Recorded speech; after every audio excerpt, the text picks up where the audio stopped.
Hello everyone, in today's video I will be narrating stories that I found off of Reddit. If you enjoyed this video, make sure you subscribe to my channel, like this video, and comment something down below. But without further ado, let's get straight into these stories.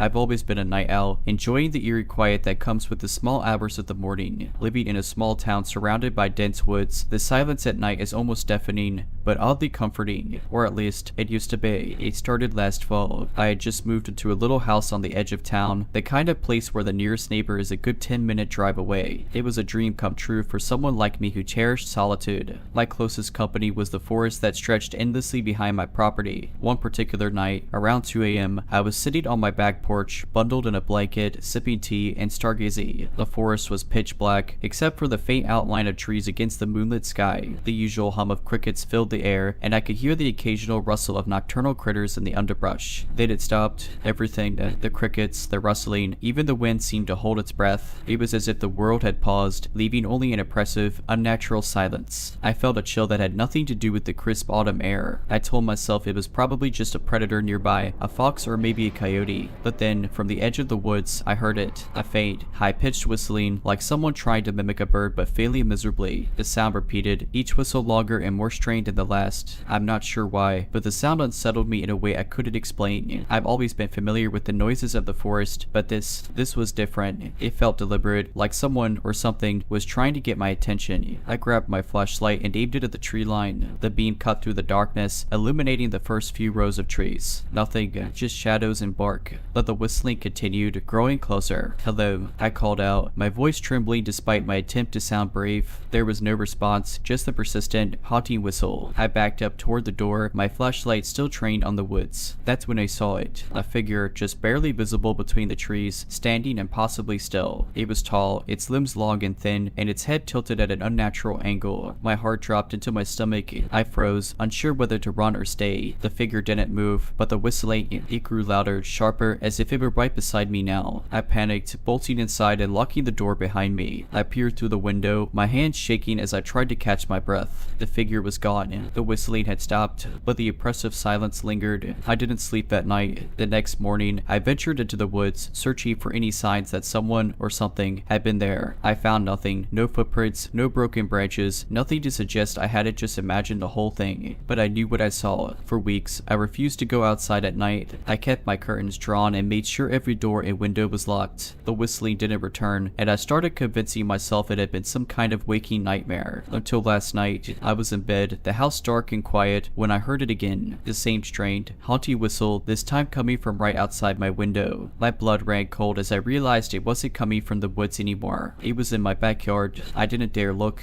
I stayed under my covers, clutching my phone and dialing 911. I whispered to the operator about someone being on my property. They assured me an officer was on the way. The whistling continued, moving slowly around the house as if circling me. Then came the tapping, light, deliberate taps on the glass, moving from window to window. I thought I might lose my mind. When the police arrived, the noises stopped. They found nothing, no footprints, no signs of forced entry. They assured me it was probably an animal and left, but I knew better. Tonight, I'm writing this with every light in the house on, and I can't stop shaking. I don't know who or what is out there, but I've made up my mind. I'm leaving this house, this town, and these woods behind. Whomever or whatever you are, let's not meet, ever. It's been a few weeks since I left. I'm staying with a friend in a different town, far from the woods. For the first time in what feels like forever, I've been sleeping through the night. But something happened yesterday that's making me question everything. I went to the grocery store to pick up a few things. As I walked back to my car, I heard it, the same strained, haunting whistle. My heart raced, and I turned quickly, scanning the parking lot. It was crowded, full of people going about their day, but none of them seemed to notice the sound. I tried to tell myself it was a coincidence, someone's ringtone or a bird nearby, but then I saw it, standing by the edge of the lot, partially obscured by a row of cars. The same figure, tall and unnaturally still, its head tilted at that unsettling angle. It was watching me. I didn't wait to see what would happen next. I jumped into my car and sped away, my hands trembling on the wheel. I don't know how it found me or what it wants, but I'm terrified it won't stop. To whoever reads this, if you ever hear that whistle, run. I'm trying to keep calm, but last night pushed me over the edge. After speeding away from the grocery store, I made it back to my friend's house, double checking every lock before collapsing onto the couch. I hoped it wouldn't follow me there. Around 3 a.m., I woke up to the sound of whistling whistling outside the living room window. The same chilling, strained melody, only this time it wasn't alone. I heard faint laughter, low and guttural, as if multiple voices were trying to stifle their amusement. My blood turned to ice. My friend, startled by my panicked shaking, got up and looked out the window despite my frantic pleas for her to stay away. She froze, her face pale. "What is that?" she whispered. I didn't want to look, but I couldn't stop myself. Standing in the driveway were not one, but three figures, all unnaturally tall, their heads tilted in unison. Their limbs hung at awkward angles, as though they didn't fully understand how to use their bodies. They swayed slightly, like trees in a gentle breeze, and the whistling grew louder, harmonizing with the eerie laughter. "Wait until if." "Now," I whispered, grabbing my friend's arm. But before we could move, the figures suddenly stopped swaying and turned their heads toward the front door, as if they knew we were about to run. The next moments were a blur. My friend and I bolted out the back door, jumped into her car, and drove as far and fast as we could. We didn't stop until the sun rose, pulling into a busy diner several towns away. I've since checked into a motel under a fake name, and I've been scanning every room, every corner, every shadow. The whistling hasn't followed me yet, but I can't shake the feeling that it's only a matter of time. If you're reading this, heed my warning. It doesn't stop, it doesn't forget, and it doesn't forgive. Whatever you do, if you hear the whistle, don't look for the source. Don't investigate, just run and pray it doesn't catch you. This will probably be my last update. I've been running for weeks now, moving from motel to motel, trying to stay ahead of whatever this is. I thought I had outsmarted it, but last night proved me wrong. I was driving along a deserted highway late at night, desperate to put more distance between myself and the last place I stayed. The road stretched endlessly before me, the darkness pressing in from all sides. My headlights were the only source of light, cutting through the void. Then, in the distance, I saw them, three figures standing in the middle of the road, their silhouettes unmistakable. Their heads were tilted, and even from far away, I could hear it, that same curse whistling. I slammed on the brakes, my tires screeching as the car skidded to a stop. My heart pounded as I sat frozen, gripping the wheel. The figures didn't move. They just stood there, swaying slightly as if waiting for me to make the next move. I threw the car into reverse, my eyes locked on them as I backed away. The whistling grew louder, more piercing, filling the car and making my head throb. I couldn't take it anymore. I turned the wheel sharply, veering off the road and into the ditch. The car jolted violently, but I didn't care. I just needed to get away. When I looked back, the figures were gone. The whistling had stopped, but I knew better than to think it was over. I'm writing this from an old, abandoned cabin I found deep in the woods. It's far from the highway, far from any town. I thought maybe, just maybe, I could lose them here. But as I sit here in the dark, the only sound is the faint, haunting whistle drifting through the trees. If you're reading this, please don't let my story become yours. If you ever hear that whistle, don't run to safety, run to somewhere it can't follow, and pray you find it before it finds you.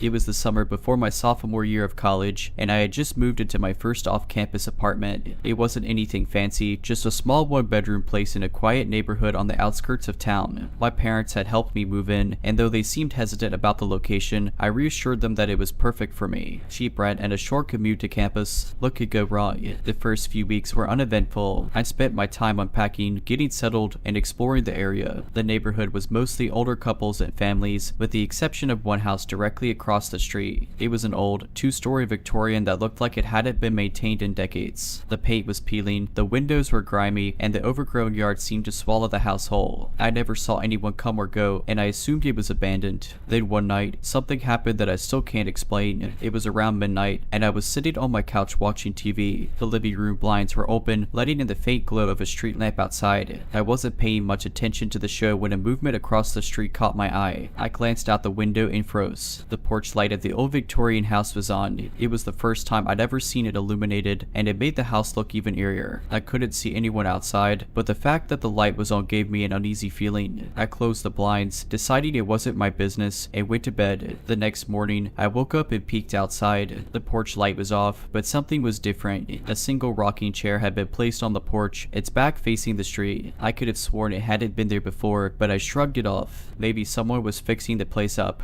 That night, I stayed up late again, working on an essay for class. Around 2 a.m., I went to the kitchen to grab a snack. As I passed the window, curiosity got the best of me, and I peeked out at the house across the street. The rocking chair was facing my apartment. I felt a chill run down my spine. It wasn't just turned in my direction, it was tilted slightly, like someone had just gotten up from it. But there was no one in sight. The porch light was off, and the house looked as dead as ever. I closed the blinds tightly and tried to focus on my work, but I couldn't shake the feeling that someone was watching me. The next few days were quiet. I avoided looking at the house as much as possible, and I told myself I was just overthinking things. But one night, I heard something that made my blood run cold. It was past midnight, and I was lying in bed, trying to fall asleep. My apartment was silent except for the faint hum of the ceiling fan. Then, faintly, I heard a creaking sound. It was rhythmic, like wood groaning under weight. It took me a moment to realize what it was. The rocking chair. My heart pounded as I sat up in bed, straining to listen. The creaking continued, steady and deliberate. It sounded like it was coming from right outside. I mustered up every ounce of courage I had, crept to the window, and peeked through the blinds. The rocking chair was now on my porch. It was empty, swaying back and forth on its own. I slammed the blinds shut and called the police. When they arrived, the chair was gone, and there was no sign of anyone outside. They assured me it was probably some prank by kids in the neighborhood, but I knew better. I didn't sleep that night, and by morning, I made up my mind to break my lease and move out. After breaking my lease, I found a sublet closer to campus. The new place was smaller but safer, with neighbors nearby and no eerie houses in sight. For a while, I felt like I could breathe again. The rocking chair, the strange creaking noises, and that awful feeling of being watched started to fade into a bad memory. But as much as I tried to move on, the uneasiness lingered in the back of my mind.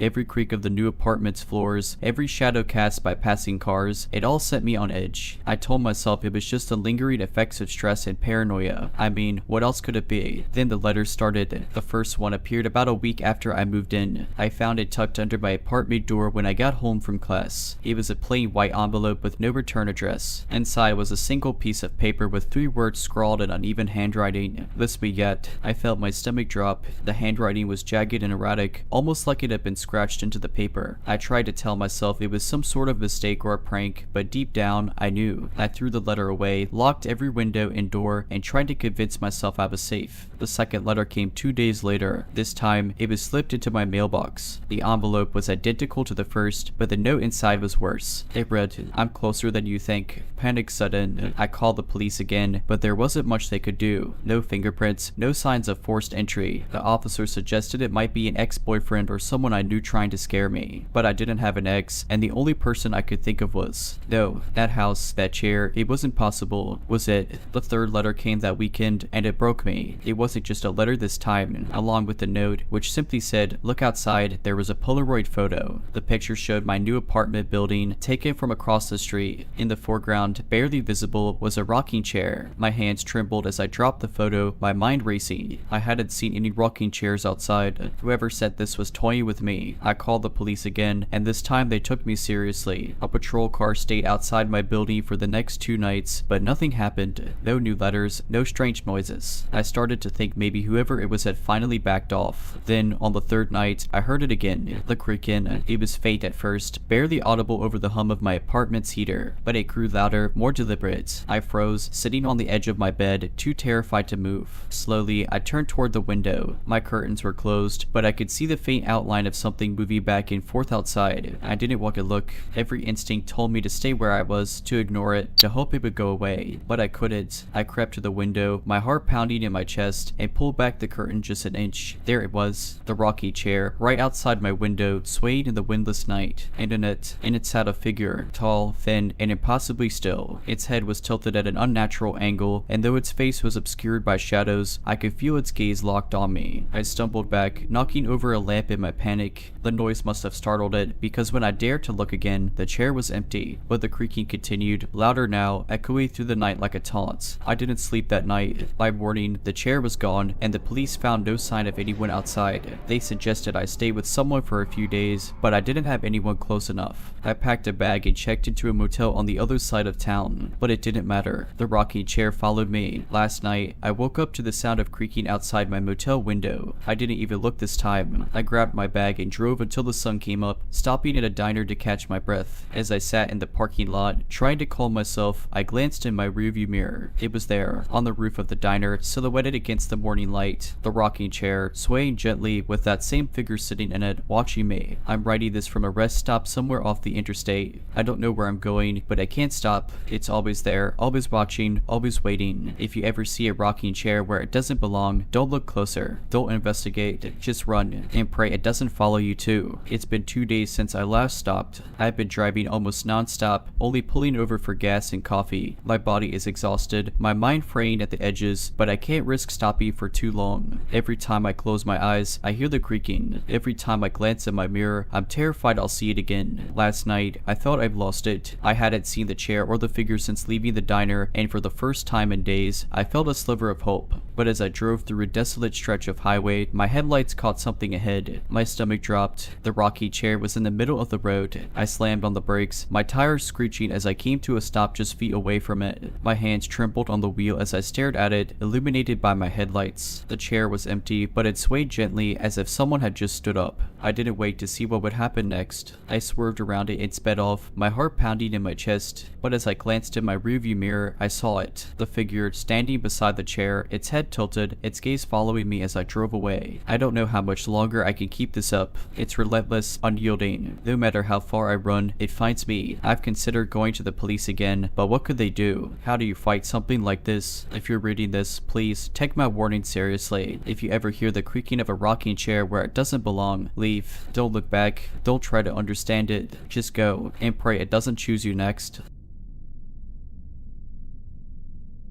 I'm not one to scare easily. I've spent most of my life in big cities, walking home late at night, headphones in, and barely batting an eye when someone crosses my path. But this this was different. This wasn't just a moment of fear. It was the kind of terror that leaves a mark on you, like a stain you can't scrub off. It happened last winter. I just moved to a small town for work. You know, one of those places where everybody seems to know everybody. I thought the quiet life would be a nice change, a chance to slow down. My new apartment was just on the outskirts of town, at the end of a long, lonely road surrounded by woods. It was charming during the day, but at night, let's just say it got ominous. One night, I was coming home late after grabbing drinks with a coworker. Snow had started to fall, thick and heavy, blanketing the world in a smothering silence. My car's headlights barely cut through the dark as I turned onto the road leading to my place. The trees stood like dark sentinels on either side, their branches reaching out as if to swallow the light. As I rounded a bend, I saw it, a figure standing in the middle of the road. At first, I thought it was just some idiot hitchhiker or maybe someone whose car had broken down. But as I got closer, something felt off. They were wearing a long coat, and their head was tilted to one side in a way that looked unnatural. I slowed down, rolling to a stop about 10 feet away. "Hey, you okay?" I called out, rolling down my window just a crack. My voice sounded too loud in the stillness. They didn't respond. They just stood there, heads still cocked, hands hanging limply at their sides. The snow was piling up on their shoulders and head, like they'd been standing there for a while. A chill that had nothing to do with the weather ran down my spine. "Look, I can call someone for you." I tried again, but my voice wavered. Still no response. I don't know what made me do it, but I flicked on my high beams. That's when I saw it. Their face ... It wasn't right. The skin was pale, almost translucent, and their eyes. God, their eyes were pitch black, like bottomless pits. And then they smiled, a wide, jagged grin that stretched far too much, as if their face might split in half. I slammed the car into reverse, tires skidding on the icy road as I backed away. The figure didn't move. They just kept smiling, that awful, too wide smile. When I'd put enough distance between us, I turned the car around and floored it back to town. My heart was pounding so hard I thought it might burst. I didn't sleep that night. Every time I closed my eyes, I saw that face, that smile. I called in sick the next day and started looking for a new place to live. A week later, I was gone, leaving most of my stuff behind because I couldn't bear to go back to that road. I've tried to rationalize it. Maybe it was a prank, some weirdo trying to scare people, but deep down, I know better. That thing, whatever it was, wasn't human. 2 weeks later, I got a call from a number I didn't recognize. Normally, I would have ignored it, but something told me to pick up. He was the landlord of my old apartment. He sounded shaken. "Listen," he started, his voice trembling. "I know you're gone, but we found something in the woods near your place. The coat, torn to shreds, covered in blood. It matches the description of the one you reported seeing." My stomach turned to ice. "Did you find anything else?" There was a long pause. "No, but here's the thing. Some of the neighbors say they've seen someone wandering the road at night. Same figure, same coat." I hung up before he could say more. To this day, I can't shake the feeling that Libby wasn't enough, that somehow, someway, it's still watching me. Waited. 3 months passed. I'd moved into a new apartment in the city, far away from the town and that cursed road. Life was getting back to normal, or so I thought. Then, one night, I heard it. A knock at my door. It was soft, almost tentative, but it echoed through my apartment like a gunshot. My heart stopped. No one was supposed to be here. I didn't know anyone in this building well enough to expect a late night visit. I crept to the door and looked through the peephole. At first, I saw nothing but the dimly lit hallway. Then, slowly, a shadow moved into view. My blood ran cold. It was the coat. Torn, stained, unmistakable, and beneath it, that face, pale, grinning, those bottomless black eyes staring directly into the peephole. I stumbled back, nearly tripping over my own feet. The knocking started again, louder this time, more insistent. My mind raced. Call the police. Run it. What if it could get in? What if it already had? The knocking stopped, replaced by a scratching sound, like nails dragging across the wood. And then a voice, low, guttural, barely above a whisper. You can't run forever. I didn't wait to hear more. I grabbed my phone and bolted for the bedroom, locking the door behind me. My hands trembled as I dialed 911, but the line wouldn't connect. Just static. The scratching grew louder, closer. I pressed myself against the far wall, heart hammering in my chest, tears streaming down my face. And then, nothing. Silence. It felt like hours before I worked up the courage to crack the door open and peek into the hallway. Empty. The front door was closed, the lock still in place. No sign of anyone or anything. I don't know what that thing is, why it followed me, or what it wants. All I know is, it's not over. It's never over. Weeks went by without incident, and I started to convince myself that maybe, just maybe, it was over. I tried to get back to normal, going about my routine and forcing myself to believe the thing was gone. Then, last night, I woke up at 3 a.m. to the sound of my phone buzzing on the nightstand. Half asleep, I grabbed it, expecting some spam call, but the screen didn't show a number. It simply said, unknown caller. I hesitated, but curiosity got the better of me. I answered. At first, there was nothing but static, faint and crackling. Then, that voice, low, guttural, and drippy with malice. You can't run forever. I froze, unable to move, unable to breathe.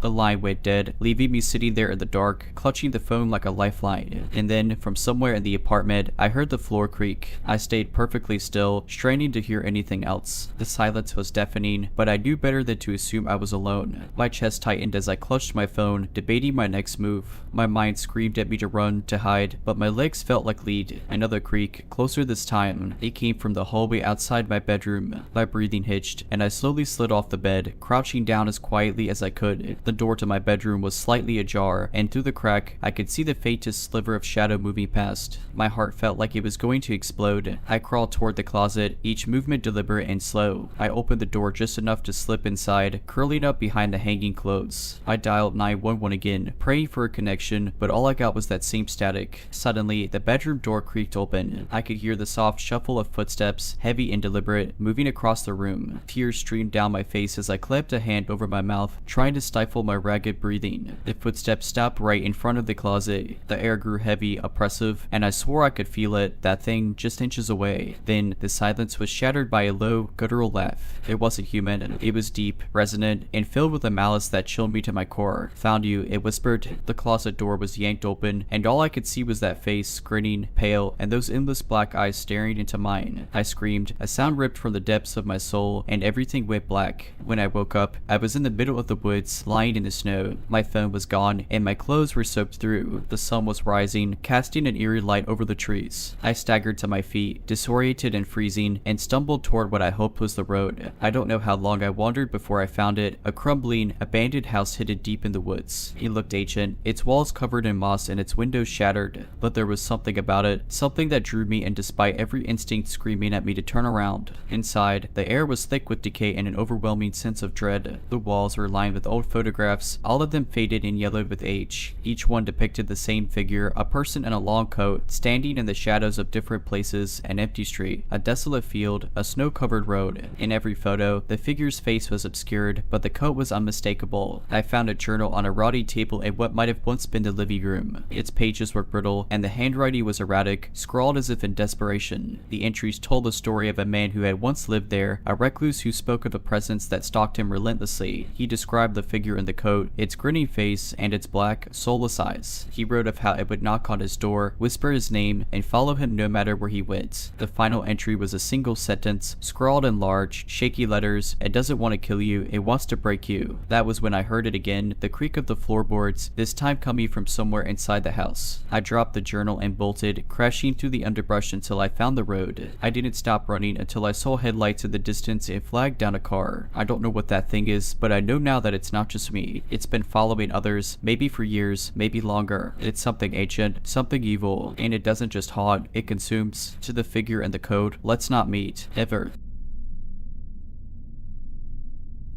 It was supposed to be a simple night like any other. I just moved into my first apartment on the outskirts of a small town. Nothing fancy, but cozy enough for someone living alone. It was a quiet neighborhood, the kind where the loudest sound at night was the hum of distant traffic or the occasional bark of a dog. It started around midnight. I was on my couch, scrolling through my phone, when I heard a faint knock on the window. It startled me because I lived on the second floor. My first thought was that it must have been my imagination. I went back to scrolling, convincing myself it was nothing, but a few minutes later, there it was again. Knock. This time, I froze. My apartment only had 2 windows, one in the living room and one in the bedroom, and both overlooked the quiet parking lot. I slowly turned to look at the window. The blinds were drawn, but I could see the faint outline of someone standing there. My heart raced. Who could possibly be outside my window on the second floor? I stayed completely still, hoping whoever it was would go away. The knocking stopped. Silence. I sat there, holding my breath, listening for any sign of movement. Then, I heard it again, but this time it came from my bedroom window. My stomach dropped. Whoever it was had moved. I grabbed my phone and dialed 911, whispering to the operator that someone was outside my apartment. They told me to stay on the line and lock myself in a room until the police arrived. I crept into the bathroom, locking the door behind me. My hands were shaking so badly I could barely hold the phone. Then I heard it, a faint scraping sound, like metal against glass. My blood ran cold as I realized they were trying to pry open the bedroom window. The operator stayed on the line, assuring me that officers were on their way, but every second felt like an eternity. The scraping stopped, and for a brief moment, I thought they might have given up. Then I heard it, footsteps inside my apartment. They'd gotten in. I clapped my hand over my mouth to keep from making any noise. The footsteps were slow, deliberate, moving through the apartment as if they were searching for something, or someone. I could hear my heartbeat pounding in my ears. The bathroom door didn't have a lock, just a flimsy latch that wouldn't do much to keep anyone out. I pressed myself against the wall, clutching my phone like a lifeline. The footsteps stopped right outside the bathroom door. There was a long pause, and then knock. I don't think I've ever been so terrified in my life. The operator was telling me to stay calm, that the police were only minutes away, but I couldn't breathe, couldn't think. The knocking came again, harder this time. "I know you're in there," a voice said. It was low and raspy, almost playful. "Why don't you come out?" Tears streamed down my face as I pressed myself tighter against the wall. The voice laughed, a chilling sound that made my skin crawl. Then, just as suddenly as it had started, it stopped. Silence. I stayed there, trembling, until I heard the distant sound of sirens. The police arrived moments later, bursting into the apartment. They found the window in the bedroom shattered and a rusty crowbar lying on the floor. Whoever it was had fled before they arrived. The officers searched the area but didn't find anyone. They told me I was lucky, that it could have ended much worse. I moved out of that apartment the next day, staying with a friend until I could find somewhere else to live. To this day, I still get chills thinking about that night. I don't know who they were or what they wanted, and I hope I never find out. A few weeks later, I got a call from the police. They had been investigating a series of break-ins in the area, and they thought the person who broke into my apartment might be connected. They asked me to come down to the station to look at some photos, just in case I recognized anyone. Reluctantly, I agreed.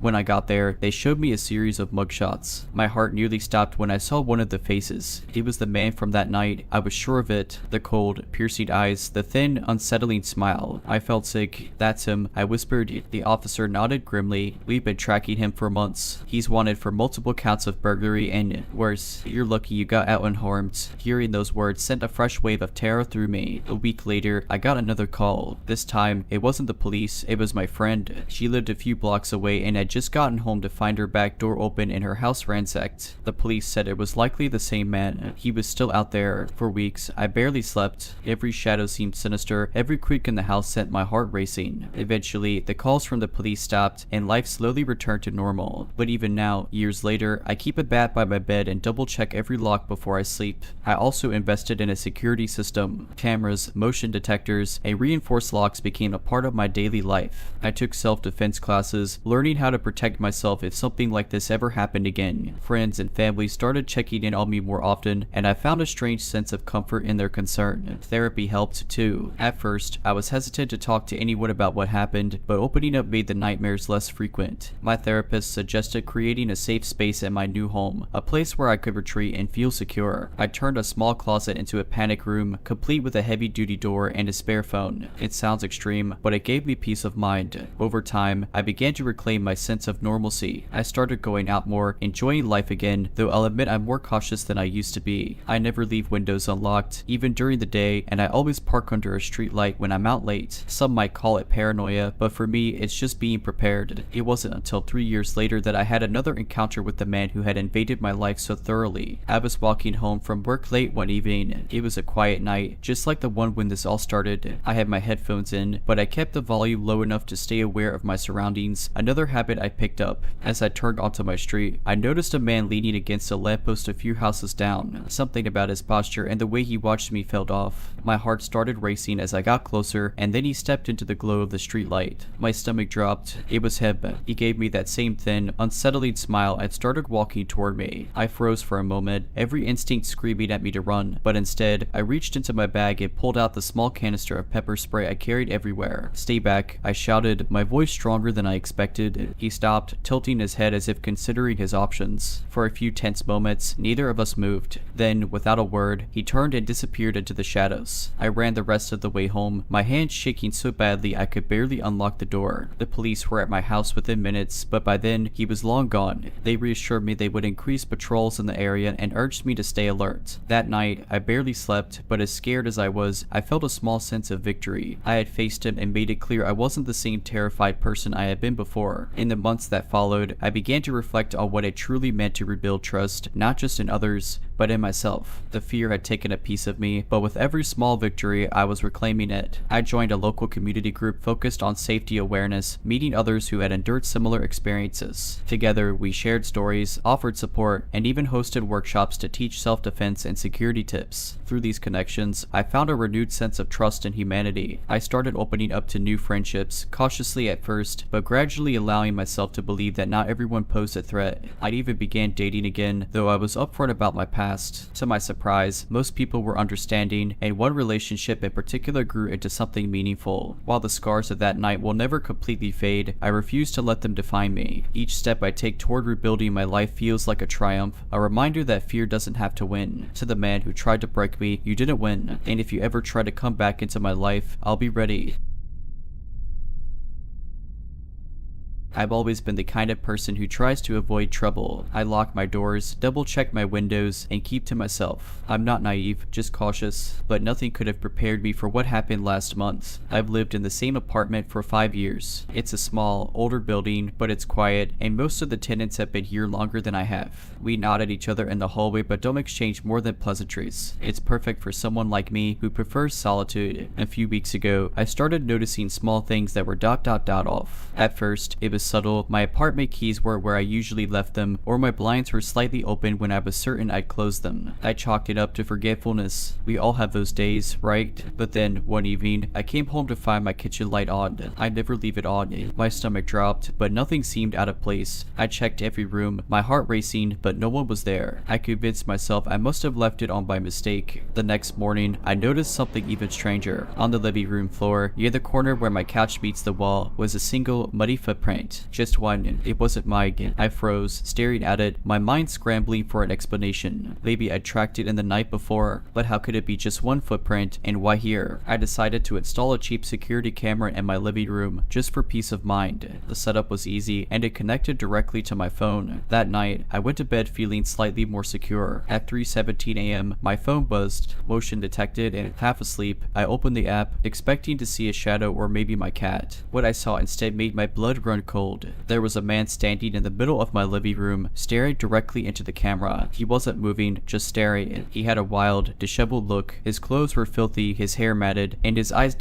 his eyes were too wide, almost like he was forcing them to stay open. He didn't blink. I scrambled out of bed, grabbing my phone and locking myself in the bathroom. My hand shook as I dialed 911. The operator's calm voice was the only thing keeping me from losing it completely. She told me to stay on the line and that officers were on their way. It felt like hours, but it was probably only minutes before I heard the knock on my door. I crept out of the bathroom and opened it to 2 uniformed officers. They searched my apartment thoroughly but found no sign of the man. No broken locks, no open windows, nothing. The footage was the only proof he'd been there. The officers took it as evidence and suggested I stay somewhere else for the night. I packed a bag and went to a friend's house, too shaken to stay in my apartment. The next day, I got a call from the police. They reviewed the footage and noticed something I hadn't. Before the man appeared in the living room, there was a moment where the camera caught movement in the background. He had come out of the crawl space in my ceiling. I didn't even know the crawl space existed. It's a small, nearly invisible hatch above a closet I rarely use. The police inspected it and found signs that someone had been living there, a dirty sleeping bag, food wrappers, and a notebook filled with incomprehensible scribbles. They estimated he'd been there for weeks, maybe months. I moved out the next day. I don't think I'll ever feel truly safe again. To the man who lived in my crawl space, let's not meet. Never. But even after moving, the unease never fully left me. Every creak in the floorboards, every shadow in the corner of my vision felt like him. I started keeping a baseball bat by my bed and invested in a more sophisticated security system. Friends told me I was paranoid, that it was over, but the memory of his face, so close to the camera it felt like he was staring right through me, kept haunting me. About a week into my new place, I received an anonymous package. There was no return address, and the handwriting on the label was sloppy, almost childlike. Inside was a single item, the notebook the police had taken as evidence, the same one from the crawl space. My stomach flipped as I flipped through it, recognizing the same strange, manic scribbles. Only this time, there was something new. On the last page, written in large, uneven letters, was a single sentence: "You can't hide forever." I called the police immediately, but they couldn't trace where the package had come from. I've since moved again, this time to a completely different city. I've changed my phone number, my routines, everything. But no matter how far I go, I still check the ceilings of every place I stay. And sometimes, in the dead of night, I wake up convinced I hear something moving just above me. A few nights ago, I had one of those dreams that feels too real. In it, I was lying in bed, unable to move. I could feel the weight of someone sitting at the edge of the mattress. My room was pitch black, but I could hear breathing, slow, deliberate. I tried to scream, but no sound came out. Then the mattress shifted as though the weight had lifted, and I woke up gasping for air. I told myself it was just a nightmare, but when I turned on the light, my blood froze. On the nightstand beside me was the notebook. I was sure I left it locked away in a box under my bed. The last page had been torn out. Panicking, I searched the apartment but found nothing out of place. I'm not sure what scares me more, the idea that someone had been in my room again, or that they had taken the page with them.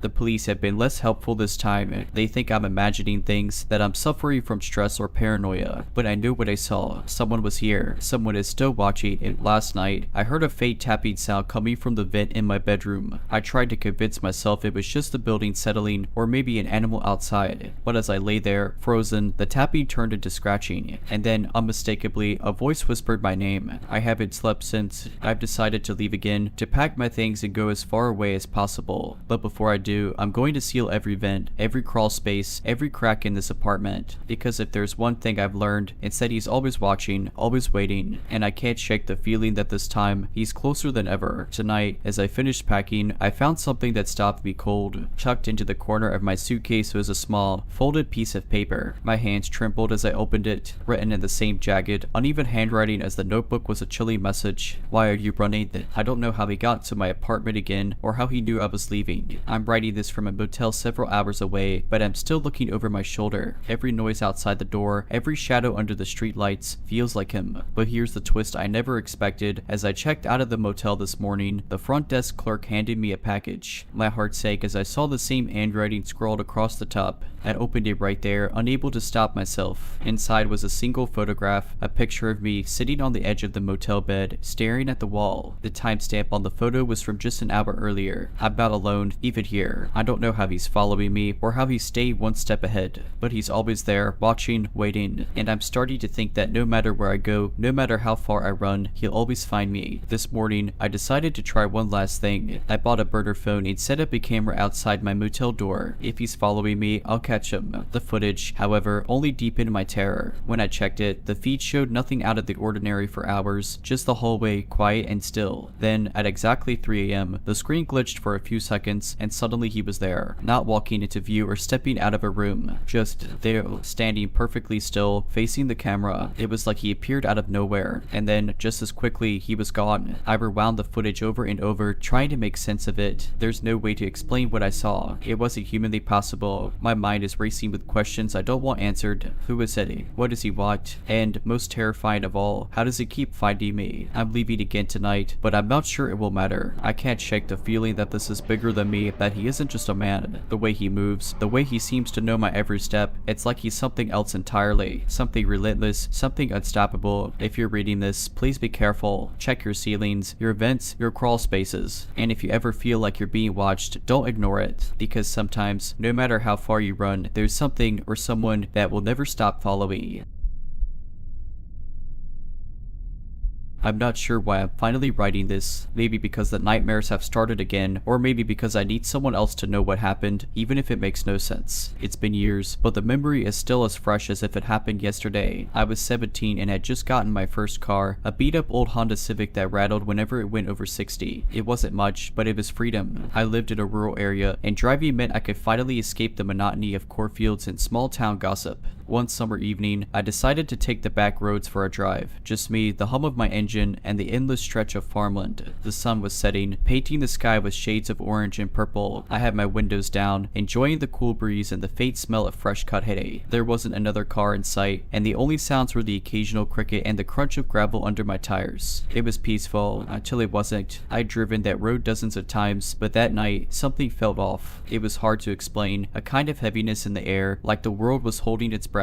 I told myself I was just being silly and kept going. That's when I saw him. At first, I thought it was a deer or maybe a stray dog. Something was moving in the drainage ditch that ran alongside the road, but as I got closer, I realized it was a man. He was hunched over, his back to me, digging at the dirt with his hands. His clothes were filthy, and his movements were frantic, almost animalistic. I slowed down, unsure of what I was seeing. Was he hurt? Did he need help? My gut screamed at me to keep driving, but my stupid teenage brain decided to stop. I pulled over a few yards ahead and called out, "Hey, are you okay?" He froze. Slowly, he turned to look at me, and my stomach dropped. His face was rugged. His eyes were too wide, like he was trying to take in everything all at once. His mouth hung open, showing teeth that were yellowed and too sharp. But what really got me was the way he smiled. It wasn't a smile of gratitude or relief. It was a predator's smile. "Help me," he said, his voice gravelly and broken. He stood up, and I realized just how tall he was. He had to be at least 6.5 feet, his limbs long and gangly like a spider. His clothes hung off him, too big and too small all at once, and his hands were caked with mud and something darker. I stammered something, I don't even remember what, and started backing toward my car. He took a step toward me, his movements jerky and unnatural. "Don't go," he said. "Stay. I need your help." Something in his tone sent a chill down my spine. I turned and bolted from my car, fumbling with the door handle. Behind me, I heard him start to laugh. It was a horrible, wet sound, like he was choking on it. I managed to get the door open and jumped inside, slamming it shut and locking it. As I started the car, I risked a glance back. He was standing in the middle of the road now, his head tilted to the side like he was confused. But that smile was still there, stretched impossibly wide. I floored it, gravel flying as I sped away. In my rearview mirror, I saw him drop to all fours and scuttle back into the ditch, disappearing into the shadows. I didn't stop driving until I reached home, where I locked every door and window in the house. I didn't tell anyone what happened. Who would believe me? It's been years, but I still avoid that road. And sometimes, when I'm alone at night, I swear I can hear that laugh, faint and wet, echoing in the dark. To the man in the drainage ditch, let's not meet. I wish I could say that was the end of it. But about 6 months ago, I moved to a new city for work. It's a few states away from where I grew up, a bigger place with better opportunities. I thought I could finally put the memory behind me. For a while, I did. Last week, I was taking my dog for a late night walk around my apartment complex. It was quiet, the kind of stillness that always made me feel uneasy. My dog, usually happy and curious, kept stopping to sniff the air, his tail tucked between his legs. I tried to brush it off, but the familiar heaviness in the air was back. That's when I heard it, faint at first, like it was coming from far away. It laughed, wet and broken. My blood ran cold. I froze, straining to hear, but it stopped. My dog whined and tugged at the leash, desperate to go back inside. I didn't argue. That night, I dreamed of the drainage ditch, of the man. He was standing outside my apartment window, his face pressed against the glass, smiling. Now, every time I take my dog out, I feel like I'm being watched. I've checked the locks on my doors and windows 100 times, but it doesn't help. That laugh is always in the back of my mind. Last night, it escalated. I woke up around 3 a.m. to the sound of scratching at my front door. It wasn't loud, but it was deliberate. Long, slow scrapes that made the hairs on my arms stand up.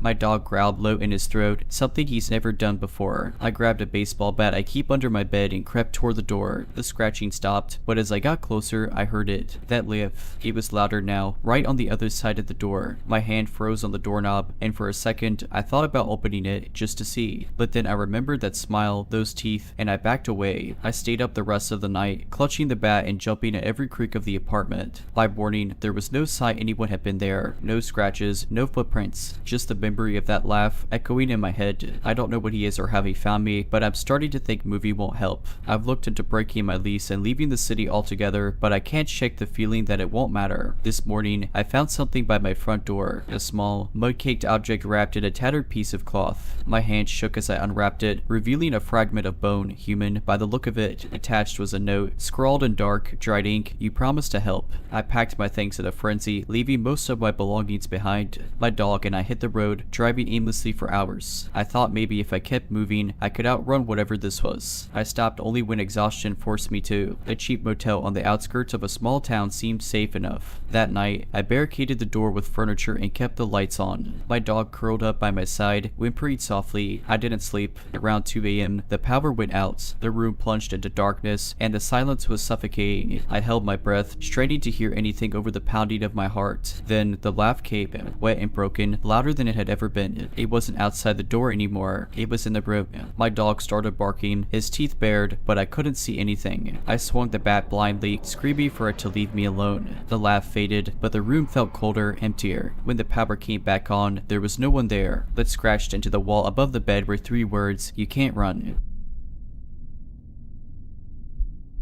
I've never been one to scare easily. I used to think horror stories were just exaggerated tales to spook others, and I never expected to have my own story to tell. But what happened to me one night has changed the way I see the world. If you're reading this, please don't make the same mistake I did. It was a cold November evening, and I was driving home after visiting a friend who lived a few hours away. The stretch of road between her house and mine was mostly empty fields and the occasional gas station. I wasn't worried. I'd made the drive plenty of times before, but this time I was running low on gas. Around 11 p.m., I spotted a gas station, its neon lights flickering against the dark sky. It looked old and run down, the kind of place you'd only stop at if you didn't have a choice. Unfortunately, I didn't. My fuel gauge was dangerously close to empty, so I pulled in. The lot was empty except for a beat-up truck parked on the side. The station itself had a single flickering overhead light and a dingy convenience store with a cracked glass door. I stepped out of my car, the cold biting at my skin, and started filling up my tank. That's when I saw him. The man was standing by the truck, watching me. He wasn't doing anything, just leaning against the driver's side door, his hands in his pockets, staring. He was tall, maybe in his mid-40s, with unkempt hair and a face that seemed both expressionless and menacing at the same time. I tried to ignore him, telling myself he was probably just another late-night traveler, but something about the way he stood there, so still and deliberate, made my skin crawl. I finished pumping gas as quickly as I could, glancing over my shoulder every few seconds. He hadn't moved. His eyes followed me the entire time. When I got back into my car, I locked the doors and started the engine. I expected him to leave me alone once I was driving away, but as I pulled out of the station, his truck's headlights came on. He started following me. At first, I thought it was just a coincidence. Maybe he was headed the same way. But when I turned onto a side road that led directly to my neighborhood, a road that no one else ever took, his truck turned too. My heart started pounding. I tried to stay calm, convincing myself it was all in my head. But then he sped up. I pushed the gas pedal harder, trying to put some distance between us, but his truck stayed close, the headlights almost blinding me in my rearview mirror. I turned onto another side road, this one even more remote, hoping to loosen it. That's when he turned off his headlights. I could barely see him in the darkness, but I knew he was still there. The faint outline of his truck loomed behind me, and I could feel his presence, heavy and oppressive, like a predator stalking its prey. I panicked. I dialed 911, my voice shaking as I told the dispatcher what was happening. She stayed on the line with me, guiding me toward the nearest police station. I didn't care about going home anymore. I just wanted to be somewhere safe. The truck followed me the entire way, headlights off, until I pulled into the brightly lit parking lot of the police station. The dispatcher had told me to stay in my car until an officer came out, so I sat there, trembling, watching the entrance. But when I looked back, the truck was gone. The police took my statement and told me they'd patrol the area, but they didn't seem overly concerned. They chalked it up to a possible drunk driver or a prankster trying to scare me. But I knew it wasn't just that. The way he stared at me, the way he followed me, the way he turned off his headlights, headlights, it wasn't random. For weeks after, I couldn't sleep. I kept imagining his face in the shadows, his truck waiting outside my window. Every time I drove at night, I checked my rearview mirror obsessively, half expecting to see those headlights behind me. About a month later, I decided to drive out to my friend's place again. I thought enough time had passed and that he was probably safe. I told myself I was being paranoid that the man wouldn't still be out there. I left earlier this time, planning to be home well before dark. As the sun set, I felt the same unease I had that night at the gas station. The field seemed darker, the roads lonelier. I kept my eyes on the fuel gauge, making sure I wouldn't need to stop again. But about halfway through the drive, I saw something that made my blood run cold. It was the truck, the same beat-up truck from the gas station, parked off the side of the road. The man was standing next to it, staring at the passing cars. I gripped the wheel tighter, my knuckles white. He didn't move as I drove past, but I couldn't shake the feeling that he was watching me. And then, in my rearview mirror, I saw his headlights come on.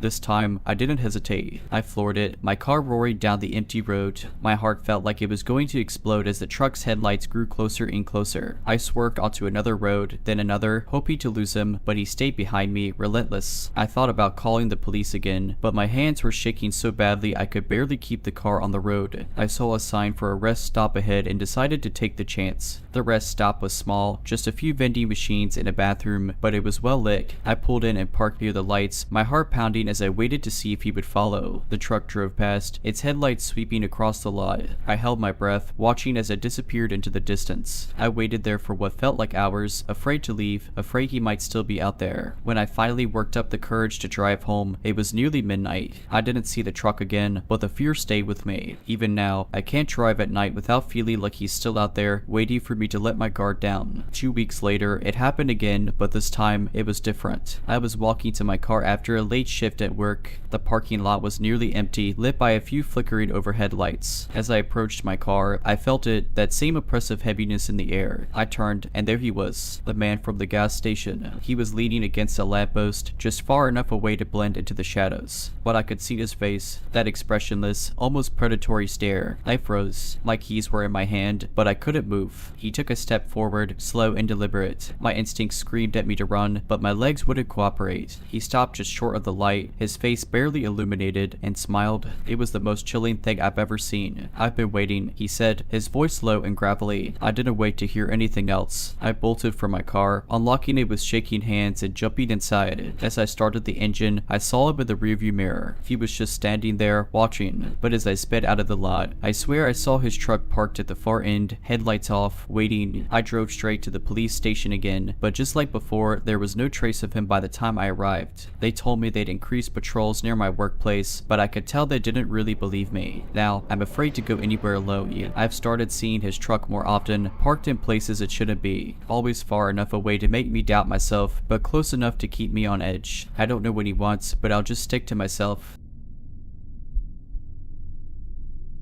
This happened about 5 years ago, but I still think about it every time I'm walking home at night. I had just moved to a new town for college and was renting a little apartment off campus. It was in a pretty quiet neighborhood, mostly small houses and tree-lined streets. During the day, it was cozy, almost picturesque. At night, though, the shadows cast by those same trees made everything feel but I'm not one to get spooked easily, and I like the peacefulness of my late night walks. One evening, after a long shift at the campus library, I started my usual 15-minute walk home. It was around 10 p.m. and the streets were completely empty. The air was crisp, and I had my headphones in, playing one of those lofi beats to relax playlists. Everything seemed normal. At first, I was halfway home when I noticed something strange. One of the large oak trees a little ahead on my route had a person in it. At least, that's what it looked like. There was someone crouched on one of the thicker branches, about 10 feet up. They weren't moving, just sitting there, hunched over like they were trying to blend in with the leaves. I stopped walking and stared, half convinced I was imagining it. The figure was too still, almost statue-like. I took out my headphones to listen, but all I could hear was the faint rustling of leaves in the wind. Then, just as I convinced myself it was probably some weird optical illusion, the figure shifted, slowly, deliberately. I don't know how to describe the way they moved except to say it wasn't normal. It wasn't just someone adjusting their position, it was more like a predator repositioning itself. That's when I realized they were looking at me. I couldn't see their face clearly, too many shadows, but I knew their head was turned toward me. I felt the instinctive rush of of fear but forced myself to act casual. I turned around, pulled out my phone, and pretended to take a call as I briskly walked back the way I came. My heart was pounding, but I didn't dare run. I thought if I ran, whoever or whatever that was might come after me. When I reached the main road, I finally allowed myself to breathe. There were a few cars passing by, and the presence of other people made me feel safer. I considered calling the police, but what would I say? There's a creepy person sitting in a tree. They'd probably think I was crazy. I decided to take the long way home, sticking to well-lit streets. I kept looking over my shoulder, half expecting to see the figure following me. Thankfully, I made it home without any further incidents. For weeks, I avoided that part of the neighborhood at night. Eventually, I convinced myself I'd overreacted. Maybe it was just some kid pulling a prank or a homeless person trying to find a safe spot to sleep. I told myself it was nothing, until a few months later, the neighbor I'd gotten friendly with, a retired guy named Mr. Jensen, was making small talk with me one morning. He mentioned something that made my stomach drop. Apparently, several people in the area had seen a man sitting in trees late at night. No one could ever get a good look at him, and he always disappeared before the police arrived. Mr. Jensen said the guy had been spotted closer to my building recently and joked that I should keep my windows locked. I laughed nervously and nodded, but that night, I double-checked every lock in my apartment. To this day, I have no idea who or what I saw in that tree. And to the man in the tree, let's not meet. To set the stage for this story, we must go back to the far-off year of 1988. The location is the Cascade Mountains of Oregon. I was 10 years old, and with me was my mom, dad, best friend, and our golden retriever, Amber. We were very much an outdoor family, and had many camping trips before this and since, but to this day, when I think about it, I still remember the terror I felt that weekend so long ago. After a brief talk with my father recently, it kind of came back to the front of my mind. He also was able to fill in a few details that I had forgotten. This holiday was like many others. We packed up the station wagon with everything we would need for a hike into one of our favorite lakes to camp at. To make this trip even more exciting for me was the fact it was my birthday weekend and I got to pick this lake. After we arrived at the trailhead and got our packs on, my dad got his sidearm out and strapped it on his belt. In Oregon, open carry was permitted in national forests, and my dad always had a gun on his hip while in the woods, which always added a sense of security. We had a close call with a bear one time in which it came in handy. The lake was about a 4-mile moderate hike and though some thick forest, but the trail itself was well maintained. It was never very busy, so it was going to be a very pleasant hike in. We started off on our hike, and back in the 80s it was not uncommon to have your dog off leash on the trails in the forest, so we let Amber run and do her thing. She was a good dog and never ran off for too long or jumped on people. She did love people though, and speaking of people, we had not seen anyone else on the trail after about 2 miles in on the hike, which was nice since it was just all of us talking, laughing, and enjoying nature. My best friend and I started to hike ahead of everyone else because we were so energized and excited about finding the first and best tent spot once we got to the lake. Amber was bounding ahead of us and having a great time too. We were about 20 yards ahead of my parents when Amber stopped dead in her tracks. I thought she maybe saw a chipmunk or something, maybe a bird, but her hackles came up and she let out the lowest of growls. She never growls, so we stopped walking, and I thought maybe a bear or deer or something was just off the trail, and she saw or heard it. We immediately started walking backwards and my parents caught up to us. My dad asked us what was going on. I told him that Amber is up the trail and is growling at something. He tells us girls to stay back with my mom, and he walks ahead to where Amber was at on the trail. My dad gets up to her and looks around. I hear Amber whimper a bit while looking off the trail. My dad comforts her and calls her back and walks back to us. He says it must have been an animal and he did not see anything right off the trail or ahead of us. He says to let him take the lead and we continue to hike. It did not take long before it was forgotten, and Amber and the rest of us are all having a good time again. We arrived at the lake and much to my delight, there was no one else there camping. The water was clean and blue, and the shade from the trees made the whole scene just perfect. My friend and I found the best spot to set up our tent and my parents followed suit. After we had camp set up, my folks went off to fish just down the hill, and my friend and I took off with Amber to walk around to the other side of the lake to catch salamanders. We only made it about an eighth of a mile when Amber stopped and started to growl. We stopped and looked around and heard brush rustling. Then right in front of us a man walked out of the trees. Amber stayed right by our sides and started to bare her teeth. He was taller than my dad, so at least 6'4", was very skinny but had very broad shoulders. He was clean cut and was wearing black jeans and a white polo shirt with loafers. I mean, he did not look like he had hiked at all or was even dressed for the outdoors. He almost looked like he came out of church. We just stood there trying to process the situation when Amber began to bark. The guy just stood there, not moving, and he smiled,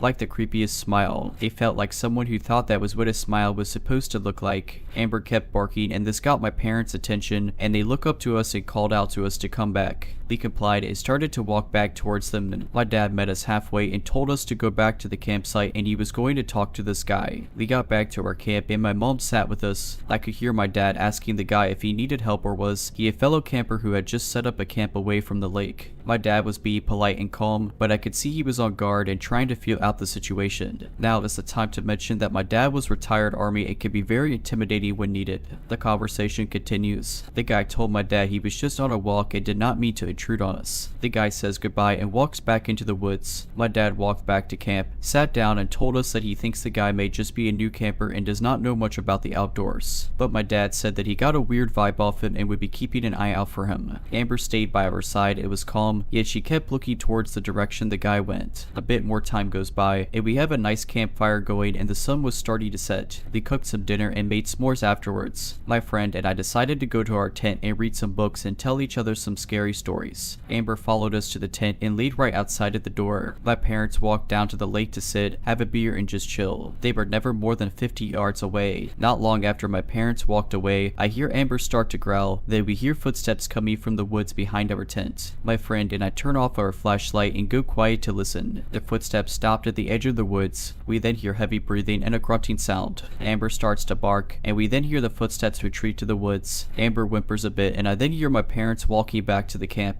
I go out and tell them what happened. My dad said that he heard Amber barking, and that is why they came back up. I asked my dad what we should do, what is going on, and if that strange guy was the one creeping around. He tells me that we will see about moving camp in the morning since we still have 3 days left on the trip, and nothing has happened to warrant just leaving. But he said that we will play it by ear and just be a little more vigilant, and if something changes, we will decide what to do next. He tells us to try to get some sleep, and we all turn in for the night. The next morning, we get up and have breakfast. After breakfast, we head down to the lake to fish. It was a beautiful day, and we were having so much fun the events from the prior day were almost forgotten. We decided around lunchtime that we would go for a short hike to the waterfall that is up from the lake. We were gone for only about an hour, and when we came back, we found our tents opened and our sleeping bags drug out on the ground. My dad tells us to hang back with mom, and he goes to investigate. He comes back and says nothing is missing, but it was not an animal that did this. He says we should break camp, hike back to the car, and find another spot to camp for the next couple of days. I could tell my dad was not wanting to frighten us, but I heard the urgency in his voice. I was very disappointed, but if it meant we could enjoy the rest of the trip and not worry about some creep messing with us, then it was worth it. We broke camp and started our hike back. Dad was in the lead, and we were double timing it and made it back to car in record time. As we walk over to the car, we see that one of our tires was flat. Not a big deal, we always had a spare, but when my dad bent down to start taking the lugs off, we swore. It was not just flat, someone slashed the tire. Dad changed that tire in record time, and we threw everything into the car, and he goes to turn the car on, but it would not start. Dad swears, gets out of the car, and pops the hood. He says crap. It turns out someone took our spark plug wires. Old cars like that Chevy wagon did not have internal hood releases. You could just pop the hood from the outside. Dad slams the hood, says some very colorful words, and kicks some rocks. We were stuck, and no one else was at the trailhead. We were stranded. My parents are calm under pressure, and after a few minutes of discussion, it was decided that my dad would start walking down the road until he could hitch a ride to town and go to the auto parts store. Mom and the rest of us were going to wait with the car and look for someone to hopefully pull into the trailhead and help us. A few hours go by, and no one has come to the trailhead. It is getting hot, and we are hungry and tired.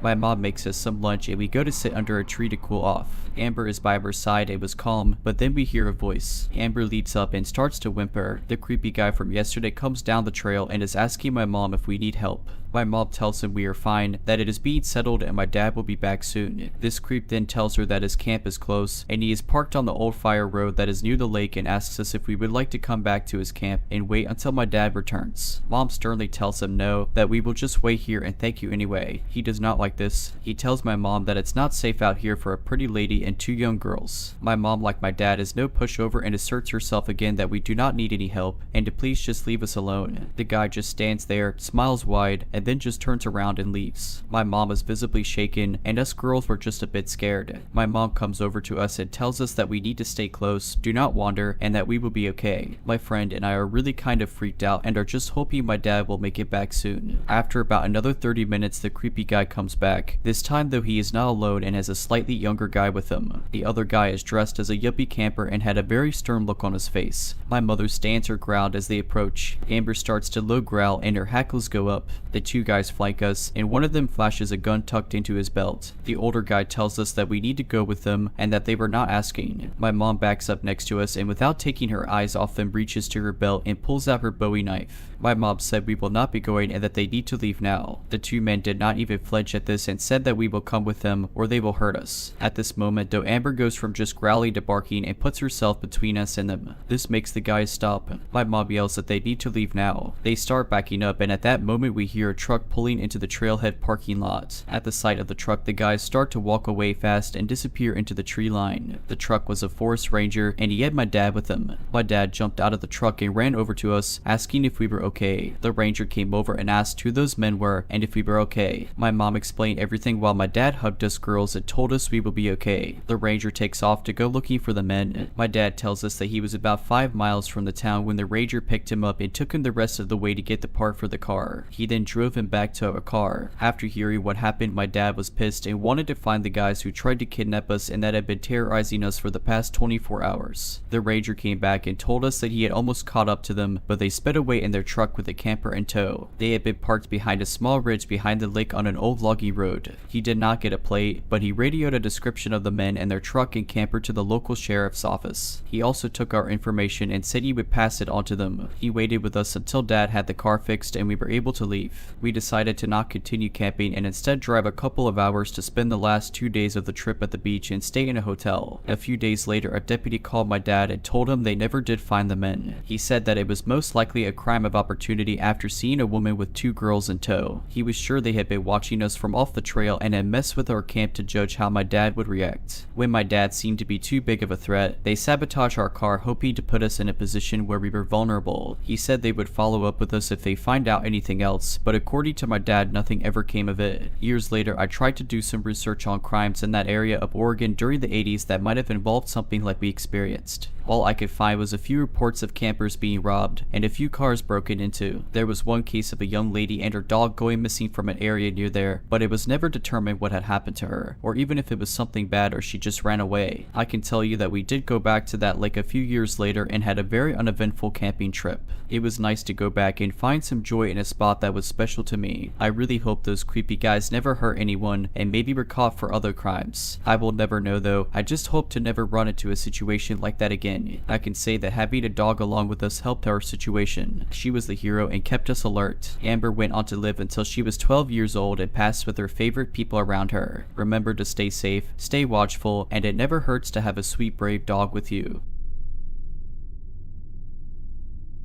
You know, Alex began, her eyes glancing around the dimly lit room. I've always had this weird feeling about this place. The room was filled with dusty furniture, the smell of age lingering heavily in the air. It was a stark contrast to the modern, minimalist house we had just left behind. The walls were adorned with peeling wallpaper, and the floorboards creaked with every step we took. The house had belonged to my great-grandparents, who had passed away years ago, leaving it untouched. It was a relic of the past, a silent sentinel of forgotten memories. As we ventured deeper into the house, the air grew colder and the shadows grew longer. Our laughter echoed through the empty corridors, bouncing off the walls like a desperate plea for company. The stale smell grew stronger, hinting at secrets long buried beneath the layers of dust. We had come to clean out the place, to prepare it for sale, but it felt more like we were disturbing something ancient and best left alone. It's just creepy, you know, Alex said, her voice dropping to a whisper. It's like the house doesn't want us here. We had split up to cover more ground, and I found myself in a small, cluttered room that had probably been an office once. The windows were boarded up, leaving only a sliver of light to seep through the cracks. The walls were lined with bookshelves, their contents shrouded in a thick layer of dust. A heavy desk dominated the center, its drawers slightly ajar as if beckoning me to explore. Suddenly, the door slammed shut behind me, sending a jolt of fear through my body. The sound was so loud, so final, that it seemed to shake the very foundation of the house. I whirled around, my hand on the knob, but it was stuck. Panic began to set in as I jiggled it frantically, trying to force it open. Alex, I called out, but my voice was muffled muffled by the thick, oppressive silence that had enveloped the room. There was no response, only the distant echo of my own voice bouncing back at me. My heart raced as I stepped away from the door, my eyes scanning the room for any other way out. The shadows danced on the walls as the light from the hallway grew dimmer, and I could swear I heard the faintest rustle of pages from the bookshelves. The hair on the back of my neck stood up, and an eerie feeling of being washed over me. The air grew colder, and the rustling grew louder, as if the books were whispering secrets to each other. The room felt alive, and yet utterly devoid of any comfort or warmth. I tried the door again, but it remained steadfast in its decision to keep me contained. The house groaned, and I felt a chill run down my spine. I wasn't sure if it was the cold or the sudden realization that we had stumbled into something much more than just a dusty old house. As the silence stretched on, I began to doubt that this was a simple case of a stuck door. The walls seemed to close in around me, and the shadows grew more menacing. I took a deep breath, trying to calm my racing thoughts. Okay, I murmured to myself, okay, think. But my thoughts were interrupted by a faint, ghostly sound, a sound that seemed to come from the very fabric of the room. It was the sound of someone, or something, moving towards me. Slowly, deliberately, it grew closer until it was right beside me, so close that I could feel the warmth of its breath against my cheek. I spun around, expecting to see Alex playing a prank, but instead, I found myself face to face with a figure shrouded in darkness. The only thing visible was a pair of piercing eyes, staring at me with an intensity that seemed to bore into my soul. My heart was hammering in my chest as the figure stepped closer, the rustling of its clothing sounding like the hiss of a snake. I tried to scream, but the sound was caught in my throat, choking me with fear. The figure reached out a hand, and as it touched me, the room grew darker, colder. The air was thick with a malevolence that seemed to seep into my very bones. And then, just as suddenly as it had appeared, the figure vanished. The room was once again bathed in the flickering light from the hallway, the shadows retreating to their corners. I stumbled backward, my hand flying to my chest, gasping for air as if I had been underwater. The touch had been icy, leaving an unmistakable imprint of fear that lingered on my skin. I stared at the spot where the figure had been, my mind racing. What was that? A hallucination brought on by the oppressive atmosphere, or something more sinister? The door to the room was still closed, the knob unyielding. I had to get out, to find Alex and tell her what happened. My eyes fell on the desk, and I noticed a drawer that was slightly open, one that hadn't been before. The trembling hands, I pulled it out further. Inside, I found a dusty old journal. The leather was brittle and cracked, but the pages within were surprisingly intact. The handwriting was faded, but as I read the first few lines, the words sent a shiver down my spine. It spoke of a presence, a spirit that lingered within the house, trapped by some ancient curse. A spirit that grew stronger with each living soul that ventured into its domain. The entries grew more frantic as the days went on, detailing strange occurrences and eerie sounds that had plagued the writer's nights. It was my great-grandfather's journal. With a sense of dread, I turned to the last page. The final entry was a plea, a warning to never come to the house alone. The date was the day of his death, almost 50 years ago to the day. My blood ran cold. Was this what had happened to him? The rustling grew louder again, closer this time, and the figure was back, its eyes burning with an intensity that seemed to light up the room. I slammed the drawer shut, the sound echoing through the room like a gunshot. I had to get out, no. I threw my weight against the door, and with a final, desperate heave, it swung open. The hallway was empty, the rest of the house eerily quiet. Alex, I called out, my voice shaking. We have to get out of here. My footsteps pounded on the old floorboards as I sprinted through the corridors, the journal clutched tightly to my chest. The house felt alive with malicious intent, as if it were trying to keep us trapped within its cold embrace. As I reached the stairs, something caught my eye, a flicker of movement from the corner of my vision. I turned and saw the figure floating at the top of the staircase, blocking our escape. The eyes bored to me, and I could feel the temperature drop even further. Alex, I shouted again, my voice now a mix of fear and urgency. We can't go out that way. When it was too late, Alex's footsteps grew closer, and before she could see what I saw, she stepped into the hallway, her eyes going wide with terror as she took in the specter looming above us. The figure raised its arms, and a cold wind swept through the house, knocking us both off our feet. The air grew thick, and the shadows grew darker, closing in around us. We had disturbed something ancient and vengeful, and now it had its sights set on us. We were trapped, and there was nowhere to run. Our fate was sealed within the walls of the house that had borne silent witness to decades of pain and despair. We huddled together, our eyes locked on the figure as it began to descend the stairs. The whispers grew louder, a cacophony of anguished voices that seemed to fill the very air around us. The house was coming alive with the spirits it had held captive for so long. We had to find a way out, or become part of the house's eternal nightmare.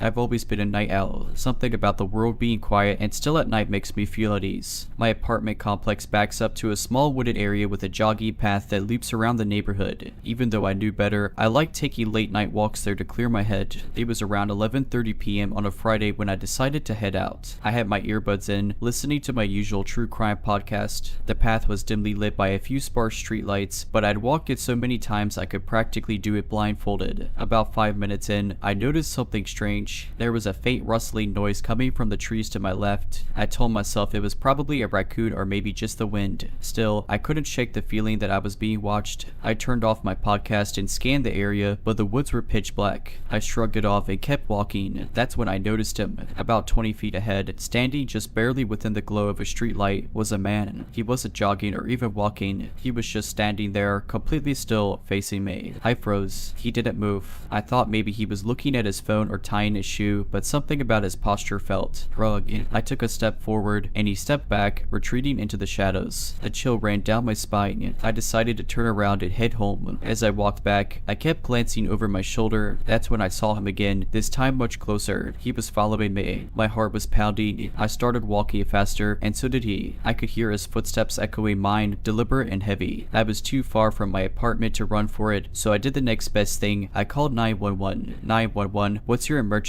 The operator asked. I think someone's following me. I whispered, my voice shaking. Where are you? I gave her my location and tried to keep calm. The operator stayed on the line with me, asking questions to keep me talking. But then I made a mistake. I glanced back again. He wasn't there. For a split second, I felt relief until I saw a shadow move out of the corner of my eye. He had cut through the trees and was now ahead of me, standing in the middle of the path, blocking my way. The operator must have heard my gasp because she asked, Ma'am, are you okay? I don't know what to do. I whispered, keep walking, stay on the line, and don't engage, she said. I moved to the far edge of the path, giving him as much space as possible. As I passed him, I could see his face clearly for the first time. His eyes were wide and unblinking, his mouth twisted into a grin that sent shivers down my spine. He didn't say a word. He just stood there, watching me. I broke into a run, not caring if it made me look scared. I didn't stop until I was back at my apartment complex. For weeks, I avoided the jogging path entirely. Every creak of my apartment floor or distant sound from the woods behind my building made my skin crawl. I couldn't shake the feeling that he was still out there. Then, one night, I made the mistake of thinking I'd put it all behind me. It was around 8 p.m., early enough that I figured it was safe. The path would still have people on it, right? I convinced myself I'd been overreacting about that night. Maybe the guy was just a weirdo messing with me. I grabbed my earbuds, but this time, I decided against the true crime podcast. I didn't need to make myself jumpy. Instead, I chose something upbeat and left my apartment. The path was quieter than I'd hoped, but the cool air and faint smell of pine were calming. I stuck to the main loop, avoiding the darker offshoot trails. Everything was fine until I rounded the corner near a cluster of picnic tables. That's when I saw it, a Polaroid picture pinned to one of the benches with a small rock.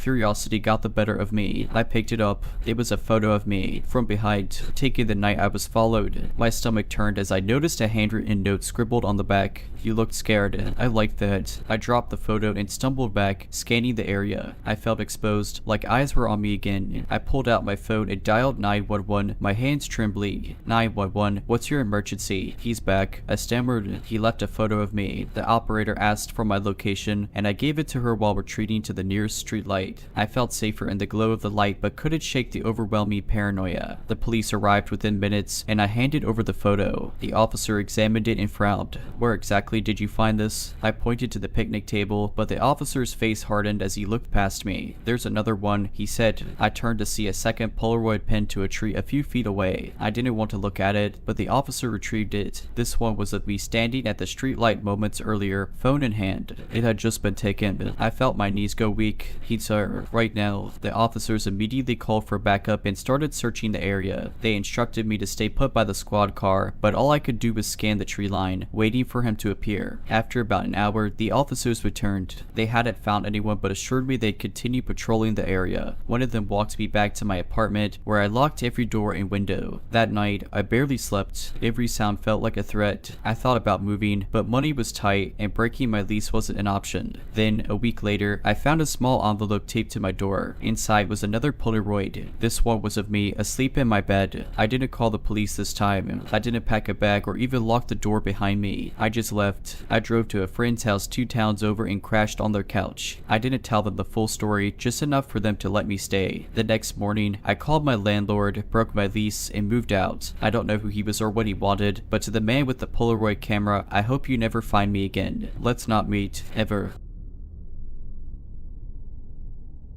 It all started a few weeks ago when I decided to take a late night stroll to clear my head. I live in a quiet suburban neighborhood, the kind where nothing ever happens. It's peaceful, almost too peaceful. The street lights were sparse but bright enough to give a sense of safety, and the air had that cool autumn crispness that made walking so enjoyable. I set out around 10 p.m, earbuds in, playlist queued. My usual route takes me around the block and down a short trail that cuts through a small patch of woods. I'd done it dozens of times without a second thought, but that night, something felt ... off. As I turned the corner onto the wooded trail, I caught the faint sound of footsteps behind me. At first, I chalked it up to paranoia. I mean, it's a public path, someone else could easily be out for a walk. But these footsteps weren't casual. They matched my pace, perfectly synchronized with each of my steps. When I sped up, they sped up. When I slowed down, they did too. I glanced over my shoulder, trying to look casual, but all I could see was darkness. My stomach twisted, and a chill ran down my spine. I told myself I was being ridiculous and kept walking, but my gut was screaming at me to turn around and go home. I decided to test it.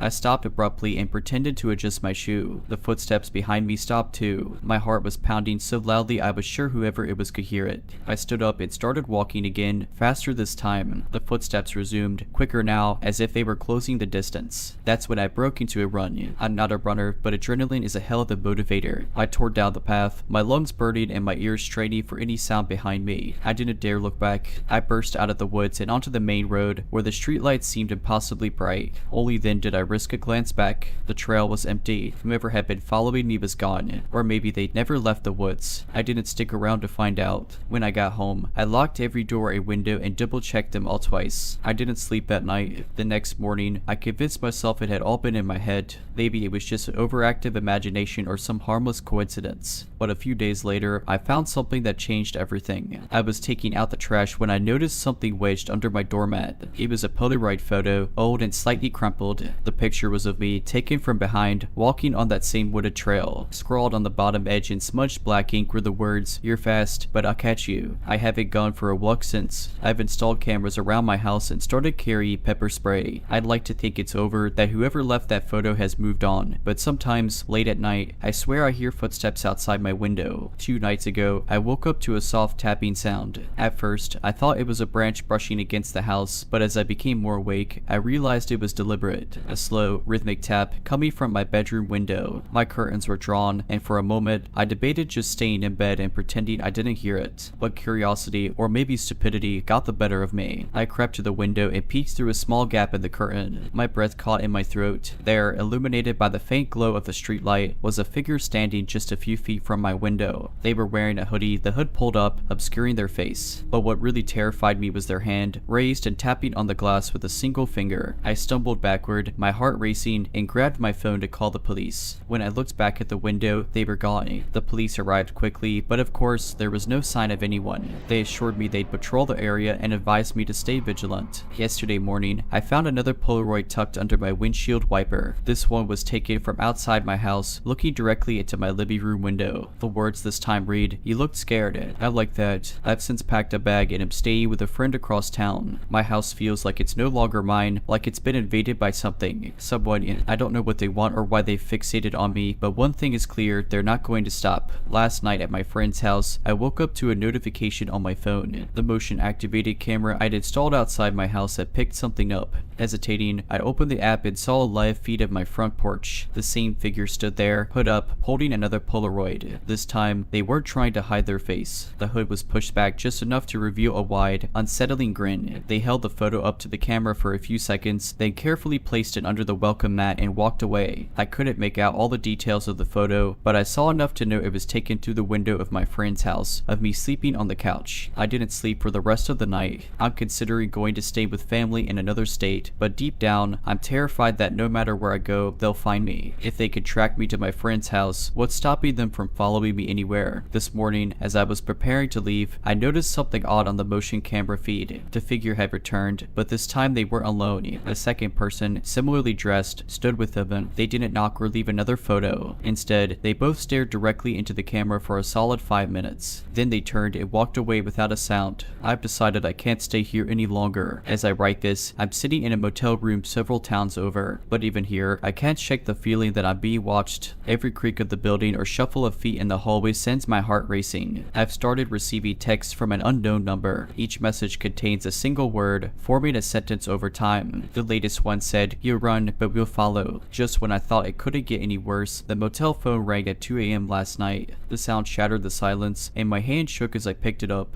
I didn't say anything, but a voice on the other end whispered, "You can't hide forever." This morning, I checked out of the motel and drove aimlessly, looking for anywhere that felt safe. I ended up at a rest stop miles away from any major town. I parked in the far corner, my car surrounded by tall trees. For the first time in days, I felt like I could breathe. But as I sat there, trying to calm my racing mind, a car pulled into the lot and parked several spaces away. It was old and beat up, with tinted windows that hid the driver. My stomach churned as I watched the door slowly open. A man stepped out, wearing a hoodie just like the others. He didn't look in my direction, not at first, but then, as if sensing my gaze, he turned his head slowly and locked eyes with me. A smile spread across his face, cold, knowing, and completely devoid of any humanity. I threw my car into gear and sped out of the lot, tires screeching. In my rearview mirror, I saw him casually get back into his car, as if he knew exactly where I was going. My gas tank is nearly empty now, and I don't know how much farther I can go. If anyone reads this, please be careful. Sometimes, no matter how fast you run, you can't escape what's chasing you. To those strangers, and to whoever might be helping them, let's never meet. Ever. I've run out of gas, stranded on the side of an empty highway. It's eerily silent except for the occasional rustle of leaves in the wind. I've tried calling for help, but my phone battery is dead. I keep glancing in my rearview mirror, half expecting to see that beat-up car pull up behind me. I don't know what to do. I feel trapped, paralyzed by the fear that any move I make might bring them closer. But staying here isn't an option either. The sun is setting, and I know I need to find somewhere safe before night falls. I grabbed a flashlight from the glove compartment and stepped out of the car. The road stretches endlessly in both directions, flanked by dense trees. I decided to head toward a faint light I could see in the distance, hoping it's a house or a gas station. As I walk, the silence presses down on me, every snap of a twig or rustle in the bushes making my heart race. I keep turning around, convinced I'm being followed, but there's nothing there, at least not that I can see. The light ahead grows brighter, and I realize it's coming from a small cabin. Relief washes over me as I quicken my pace, but the feeling doesn't last long. Something about the cabin feels wrong. The windows are dark, and there's no sign of movement inside, but the front door is slightly ajar, swaying gently in the breeze. I hesitate on the porch, debating whether to go in or keep walking. Before I can decide, a voice calls out from behind me. It's soft, almost playful, and sends a chill down my spine. "You've come so far," it says, "but I didn't think it would be this easy, did you?" I spin around, my flashlight cutting through the darkness, but there's no one there, just the empty road and the dense woods beyond. The door to the cabin creaks open wider, and I feel a pull, like I'm being drawn inside against my will. I don't want to go in. Every instinct screams at me to turn and run, but my legs feel rooted to the spot. The last thing I see before stepping inside is a Polaroid taped to the doorframe. It's a picture of me, taken just moments ago, standing on this very porch. To whoever is out there, if you find this, don't look for me. Just run. If you're liking this video, all I ask is that you make sure to subscribe to my channel and like this video. Thank you.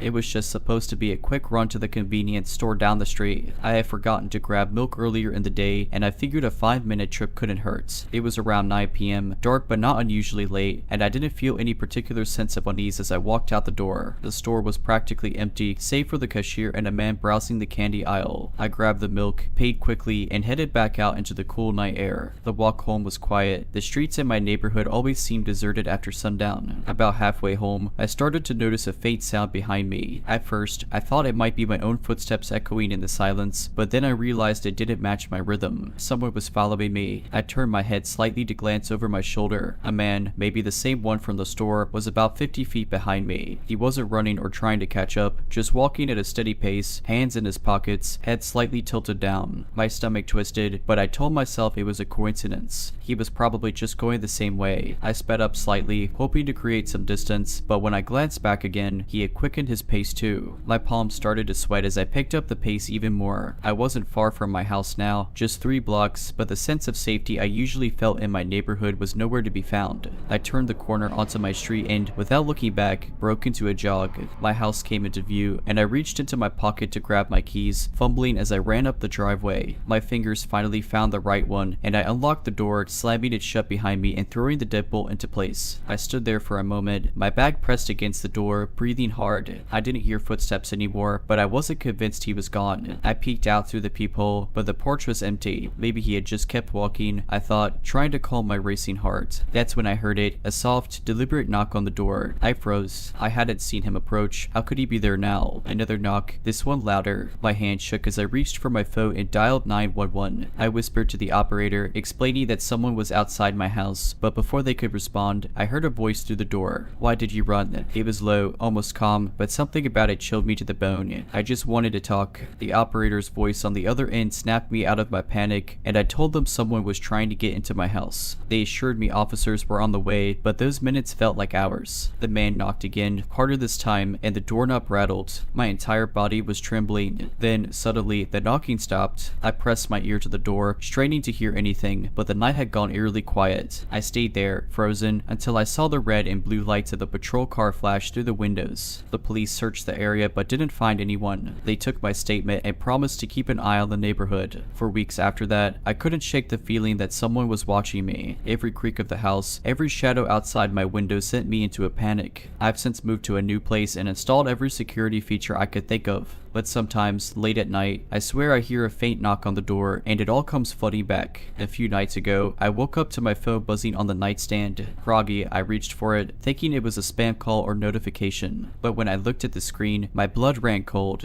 It was a video message from an unknown number. The video was only a few seconds long, but it showed my old house. The camera was shaky, as though held by someone walking up the driveway. The video ended abruptly, just as the person filming reached the front door. I called the police immediately, but there wasn't much they could do. My old house had new tenants now, and there was no proof the video was recent. They advised me to stay vigilant and contact them if anything else happened. Last night, it escalated. I woke up to find a single piece of paper slid under my apartment door. Written in bold, blocky letters was a message, "I found you." I spent the rest of the night barricaded in my room, clutching the phone in one hand and a kitchen knife in the other. This morning, I contacted a security company to upgrade my system even further. Cameras, alarms, motion sensors, everything. I also reached out to a private investigator to see if they could track the person down. But no matter what steps I take, I can't shake the feeling that it's only a matter of time. To the man who refuses to leave me alone, let's not mate. Ever. Tonight, it happened again. This time, I woke to the sound of shattering glass. My bedroom window. I bolted upright, heart pounding, and grabbed the knife from my nightstand. The sound of footsteps filled the apartment, deliberate and slow. Whoever it was wanted me to know they were there. I called the police again, whispering my address into the phone, but I knew it would take time for them to arrive. The footsteps got closer, stopping just outside my bedroom door. The knob turned slowly, and I pressed myself against the far wall, knife shaking in my hand. The door creaked open. A tall figure stood in the doorway, backlit by the faint glow of the streetlights outside. I couldn't see their face, but I could feel their gaze. "Why do you keep running?" they asked, their voice calm and almost mocking. Before I could respond, the sound of sirens broke through the silence. The figure turned their head toward the window, then back at me. "We'll meet again," they said, slipping out of the apartment as quickly as they had entered. The police found no trace of them, just the shattered glass and muddy footprints leading away from the window. I don't know how they keep finding me or why they're so fixated on me, but I've made a decision. I'm leaving everything behind, my job, my apartment, even my name. I don't know where I'll go, but I can't stay here. To the person who has made my life a nightmare, let's not meet, ever. The stalker's background started coming to light after I hired a private investigator. At first, there wasn't much to go on, no clear identity, no photos, and nothing linking them to me. But then the investigator found something chilling. The man had been stalking someone else before me. A woman who lived 2 towns over had a nearly identical experience. Strange knocks on her door, messages left on her car, and even a break-in. The worst part, she vanished 6 months ago, and no one ever found her. The investigator discovered a possible name, Andrew, based on records of restraining orders filed against an unknown individual fitting his description. Andrew wasn't just stalking at random, he had a pattern. He chose people who lived alone, people people whom he could isolate and terrorize. The last no restraining order was filed 3 years ago, and the woman who filed it also disappeared under mysterious circumstances. I can't stop wondering why he chose me. What about my life made him focus on me? Did I just happen to catch his eye at that convenience store, or has he been watching me for longer than I realize? The investigator also uncovered a disturbing piece of evidence: a small storage unit registered under a fake name but linked to Andrew. Inside were personal items from his previous victims, photos, letters, and in one case, a set of house keys. I felt sick when I learned this, wondering if my own belongings would have ended up in that unit had I not managed to keep running. The police are involved now, but there's no guarantee they'll catch him. He's careful, calculated, and knows how to disappear. For now, all I can do is keep moving, stay vigilant, and pray that he doesn't find me again. To Andrew, or whatever your real name is, let's never meet, because if we do, I might not survive. It was a sad evening, and I was on my way home from a friend's house. I don't usually walk home late at night, but I didn't live far, and the air was crisp and refreshing. My neighborhood is generally safe, so I didn't think twice about cutting through the park to save time. The park was almost empty, save for the occasional jogger or dog walker. The path was lit by dim streetlights, creating long shadows that stretched out across the trail. I had my headphones on, listening to a podcast, when I felt a strange, almost primal sense that I wasn't alone. I pulled one earbud out and glanced over my shoulder.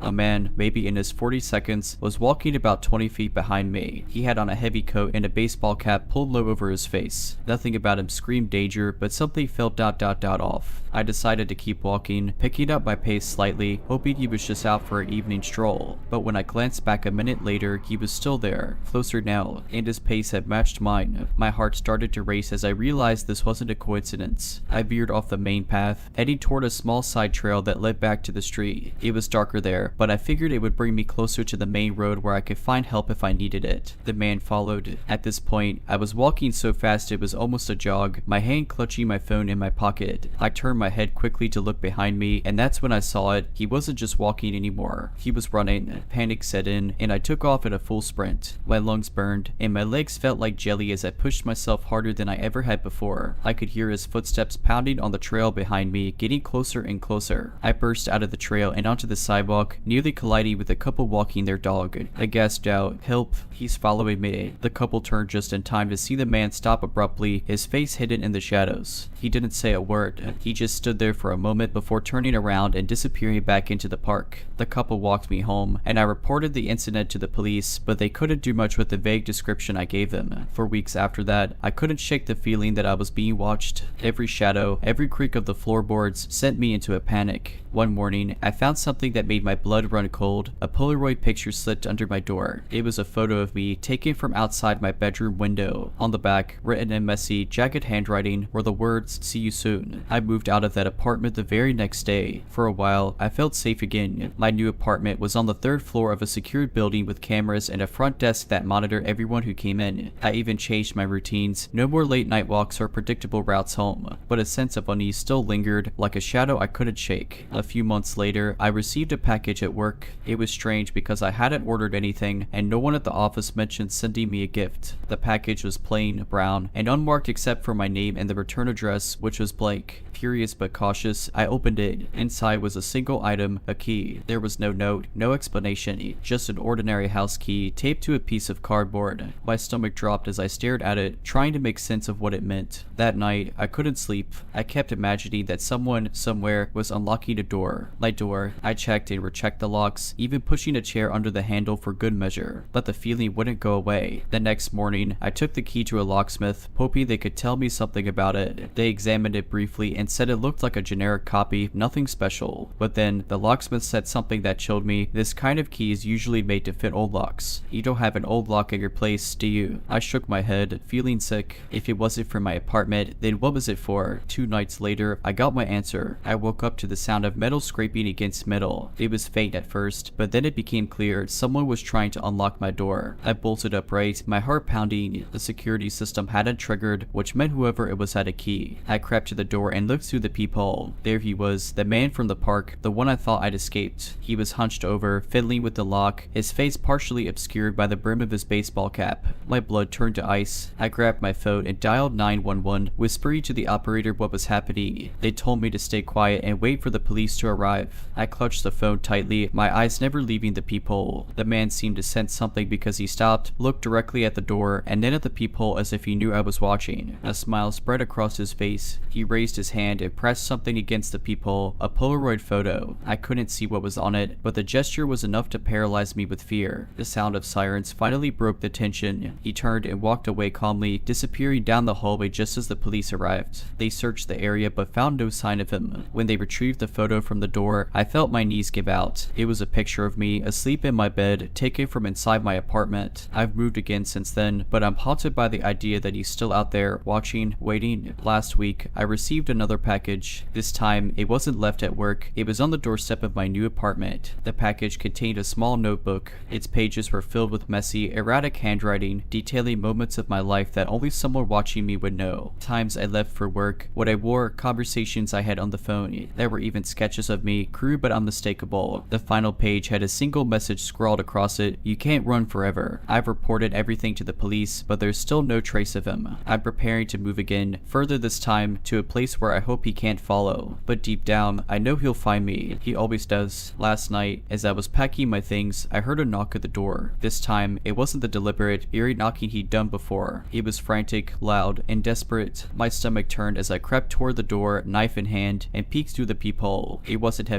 It was a young woman, her face pale and streaked with tears. She kept glancing over her shoulder, clearly terrified. Against my better judgment, I cracked the door open, keeping the chain lock in place. "Please," she whispered. "He's after me too." My blood ran cold. Before I could respond, a shadow appeared at the end of the hallway. Her eyes widened in terror, and she screamed, "He's here." I slammed the door shut and locked it, backing away as fast as I could. Through the peephole, I saw the man step into view, his baseball cap casting a shadow over his face. He looked at the woman, then at my door, and smiled. The woman's screams echoed down the hallway as he grabbed her, dragging her out of sight. I wanted to help, but fear rooted me to the spot. By the time the police arrived, there was no sign of either of them, just a single Polaroid left on the floor outside my door. It was a picture of me, taken through the peephole, with the words "next time" scrawled across the bottom. I knew I couldn't keep running. He'd always find me. But this time, I decided to take matters into my own hands. I wasn't going to be his victim anymore. I contacted a private investigator, someone experienced with cases like mine. Together, we devised a plan to trace him. I upgraded every piece of technology I owned: hidden cameras, motion detectors, even a GPS tracker. Every time I moved, I left behind bait, small clues to see if he'd take the trail. And he did. It took months, but eventually, we found the first solid lead: a storage unit registered under a fake name. Inside, we discovered a trove of horrifying trophies, photos, personal items from his victims, and detailed plans for what he'd intended to do to me. Among the items was a list of names, and mine wasn't the only one with next written beside it. The police have taken over now, but I'm still looking over my shoulder, waiting for the moment he returns. He's been one step ahead of me for so long, and I know this isn't over. To the man who's haunted my every move, let's not meet. But if we do, I won't be the one running. If you're liking this video, all I ask is that you make sure to subscribe to my channel and like this video. Thank you.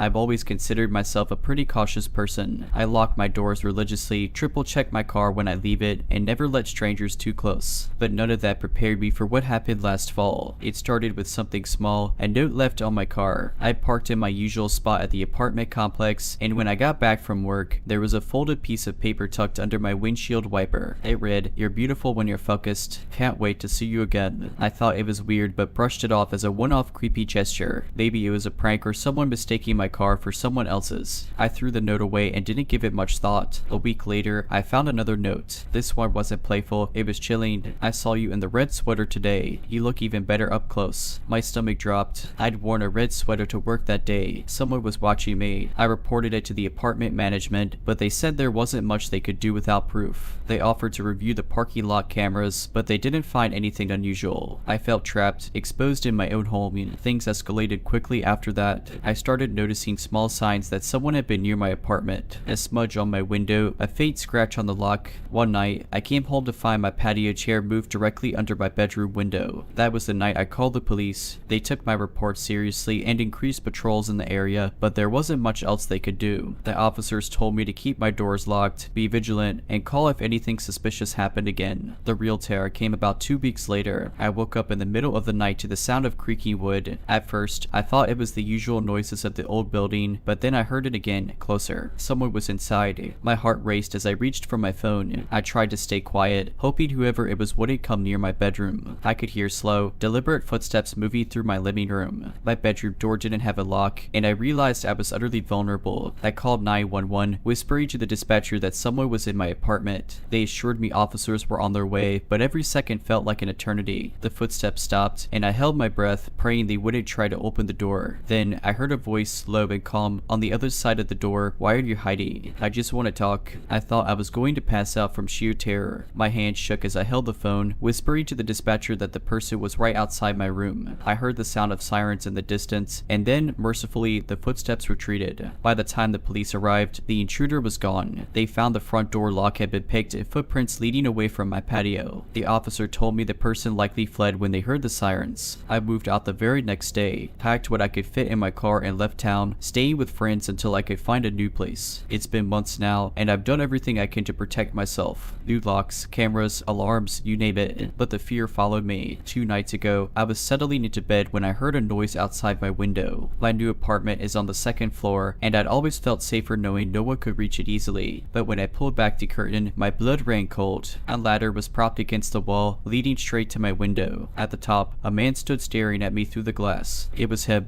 I screamed and scrambled for my phone, dialing 911 as fast as my fingers could move. The man didn't flinch. He stayed there, watching, as if daring me to do something. Then, as the operator answered, he climbed back down the ladder and disappeared into the night. The police arrived quickly and searched the area, but once again, he was gone. They found the ladder abandoned in the bushes below and told me they'd increase patrols, but I could see it in their eyes. They didn't think they'd catch him. Last night, I didn't sleep. I stayed up with every light in the apartment turned on, clutching a kitchen knife and jumping at every sound. Around 3 a.m., I heard a faint tapping at the front door. My breath caught in my throat as I crept toward it, knife in hand. Through the peephole, I saw nothing, just the empty hallway. But when I opened the door, I found another note taped at eye level. This one didn't have words, just a single Polaroid picture of me taken through my bedroom window. In the photo, I was asleep. I don't know what to do anymore. He's found me twice now, and I know it's only a matter of time before he tries something worse. The next morning, I decided to take drastic action. I contacted a security expert and explained everything. They outfitted my apartment with additional locks, reinforced windows, and a state-of-the-art surveillance system. It gave me a temporary sense of control, but deep down, I knew it wouldn't stop him. He was always one step ahead. 2 days later, the system picked up movement outside my apartment. At 2 a.m., I checked the live feed on my phone and froze. He was there, standing in the middle of the parking lot, staring directly at my camera. He didn't try to hide or run. He just stood there, holding up a sign that read, "You can't hide forever." I called the police again, my voice shaking as I explained what was happening. This time, they arrived in record time, and when they reached the parking lot, he was gone, but they found the sign left propped against my car. The officer in charge looked at me with genuine concern and said, "This isn't random. He's fixated on you." I knew then that movie wasn't enough. I needed to disappear entirely. I packed what I could, quit my job, and left the city that same night. I've changed my name, deleted my social media, and moved to a rural area where no one knows me. Months have passed, and for the first time in what feels like forever, I've started to relax. My new town is small, the kind where everyone knows everyone, and I've avoided forming any close connections to keep my past a secret. Life has settled into a quiet routine, and I've started to believe I might finally be safe. But last night, that fragile sense of security shattered. I was walking back to my cabin from the general store, the woods around me alive with the sounds of crickets and rustling leaves. The path is long and dimly lit, but I've taken it dozens of times without issue. As I neared the edge of the forest, I noticed something odd, a faint glow coming from my cabin's window. I distinctly remember turning off all the lights before leaving. My stomach dropped. I froze, my breath catching in my throat as I strained to listen. The woods were too quiet now, no crickets, no wind, just an oppressive silence. Summoning my courage, I crept closer, my phone gripped tightly in my hand, ready to call for help.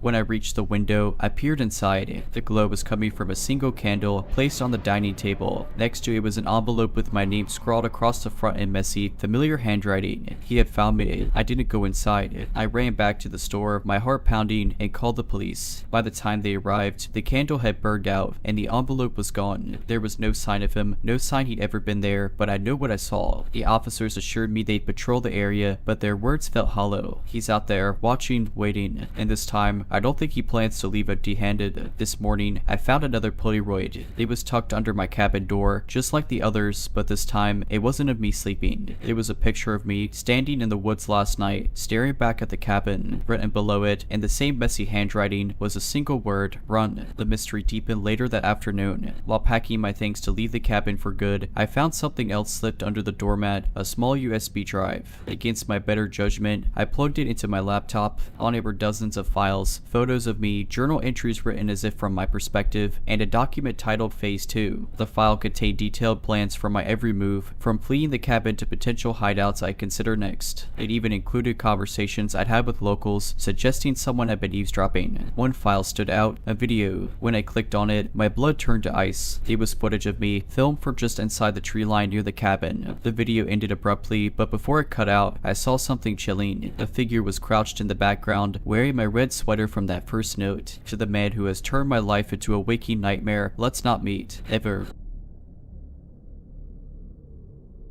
It happened when I was 22, during my last year of college. I was living off campus in a small, run-down apartment complex just a few blocks from the university. Rent was cheap, and the neighborhood was quiet, too quiet, in hindsight. One evening, I decided to stay in and binge watch a new TV series. My roommate was out for the weekend, visiting her family, so I had the apartment to myself. Around 10 p.m., I realized I'd run out of snacks, so I threw on a hoodie and walked to the corner store a block away. The air was crisp, and the streets were deserted, save for a few parked cars and the distant hum of traffic. As I was walking back, I got the distinct feeling I was being watched. You know, that prickly sensation on the back of your neck. I glanced over my shoulder but didn't see anyone. Shrugging it off as paranoia, I quickened my pace and made it back to my apartment. That's when I saw it. The blinds to my living room window, which I always kept closed, were slightly parted, just enough for someone to peek through. My heart skipped a beat, but I told myself it was probably the wind or a loose string. Still, I locked the door behind me and checked all the windows. Everything seemed normal. An hour later, I was curled up on the couch when I heard a faint knock on the door. Not a hard knock, just a soft, deliberate tap tap tap.